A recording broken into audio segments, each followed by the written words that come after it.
తర్వాత Sandeep Reddy next movie మీద expectations ఉండడం కామన్. అయితే సందీప్ చేస్తున్నది ప్రభాస్ మూవీ కాబట్టి ఈ సినిమా మీద అంచనాలు కాదు అంతకుమించి అంటున్నారు ఫ్యాన్స్. స్పిరిట్ సినిమాకు సంబంధించి ఏ చిన్న లీక్ దొరికినా కథలల్లేస్తున్న ఈ టైంలో స్వయంగా సందీప్ రెడ్డి సినిమా స్టోరీ గురించి, ప్రభాస్ క్యారెక్టర్ గురించి ఇంట్రెస్టింగ్ న్యూస్ రివీల్ చేశారు. సందీప్ రెడ్డి చేసిన యానిమల్ సక్సెస్ తో స్పిరిట్ మీద అంచనాలు భారీగా పెరుగుతున్నాయి.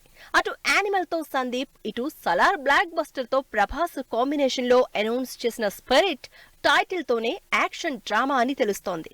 అయితే ఈ సినిమా సందీప్ రెడ్డి ఇంతకు ముందు చేసిన సినిమాలకు కంప్లీట్ డిఫరెంట్ గా ప్రభాస్ కూడా ఇప్పటి వరకు కెరియర్ లో చెయ్యనటువంటి క్యారెక్టర్ చేస్తున్నారని సినిమా ప్లాట్ గురించి క్రేజీ న్యూస్ చెప్పారు సందీప్ రెడ్డి. ప్రభాస్ స్పిరిట్ మూవీలో పోలీస్ రోల్ చేస్తున్నారని, అది కూడా powerful sincere police officer character చేస్తున్నారని క్లియర్ హింట్ ఇచ్చారు సందీప్. స్పిరిట్ కి సంబంధించి ప్రీ ప్రొడక్షన్ పనులు ఫుల్ స్పీడ్ లో జరుగుతున్నాయని, త్వరలోనే సినిమాని సెట్స్ మీదకు తీసుకెళ్తాను అని ఫ్యాన్స్ కి గుడ్ న్యూస్ చెప్పారు సందీప్.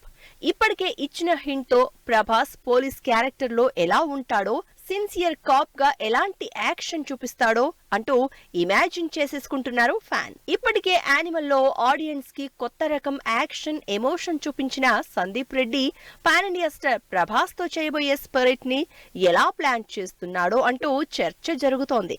అర్జున్ రెడ్డి యానిమల్ లో హీరోల్ని డిఫరెంట్ షేడ్స్ లో, డిఫరెంట్ లుక్స్ లో చూపించిన సందీప్ రెడ్డి స్పిరిట్ లో ప్రభాస్ ని ఎన్ని లుక్స్ లో చూపిస్తాడో, ఈ సినిమాలో కూడా టైం ల్యాప్స్ ఉంటుందా అంటూ సోషల్ మీడియాలో కథనాలు స్టార్ట్ అయ్యాయి. ప్రభాస్ ప్రస్తుతం కల్కి సినిమాతో పాటు రాజాసాబ్ సినిమాలతో బిజీగా ఉన్నారు.